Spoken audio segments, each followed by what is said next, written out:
2026 বিশ্বকাপে শুধু দল আর ম্যাচই বাড়ছে না, বদলে যেতে পারে মাঠের খেলাও। সবচেয়ে আলোচিত নিয়মগুলোর একটি হল গোলকিপারদের সময় নষ্ট করা ঠেকানো। নির্দিষ্ট সময়ের বেশি বল হাতে রাখলে প্রতিপক্ষ পেতে পারে কর্নার কিকের সুযোগ। এছাড়া এতদিন ভিএআর মূলত গোল, পেনাল্টি, সরাসরি লাল কার্ড এবং ভুল খেলোয়াড়কে কার্ড দেখানোর ঘটনা পর্যালোচনা করত। কিন্তু এবার এর ক্ষমতা আরও বাড়ানো হয়েছে। নতুন নিয়ম অনুযায়ী কর্নার বা ফ্রি কিক নেওয়ার আগেই যদি আক্রমণকারী দলের কোনো খেলোয়াড় স্পষ্ট ফাউল করেন আর সেই আক্রমণ থেকে গোল বা পেনাল্টি আসে, তাহলে ভিএআর হস্তক্ষেপ করতে পারবে এবং সিদ্ধান্ত বদলে দিতে পারবে। আবার ভুলভাবে দেওয়া দ্বিতীয় হলুদ কার্ডের ঘটনাও এখন ভিএআর পর্যালোচনা করতে পারবে। এমনকি ভুল কর্নার কিকের সিদ্ধান্ত সংশোধনের সুযোগ থাকবে।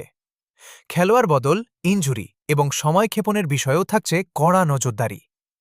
নতুন নিয়মে বদলি হওয়া খেলোয়াড়কে মাত্র 10 সেকেন্ডের মধ্যে মাঠ ছাড়তে হবে। দেরি হলে রিপ্লেসমেন্ট খেলোয়াড়কে অপেক্ষা করতে হবে 1 মিনিট, আর সেই সময় দল খেলবে একজন কম নিয়ে। এবার ফিফার লক্ষ্য যেন একটাই, খেলা থামানো যাবে না, খেলা চালিয়ে যেতেই হবে।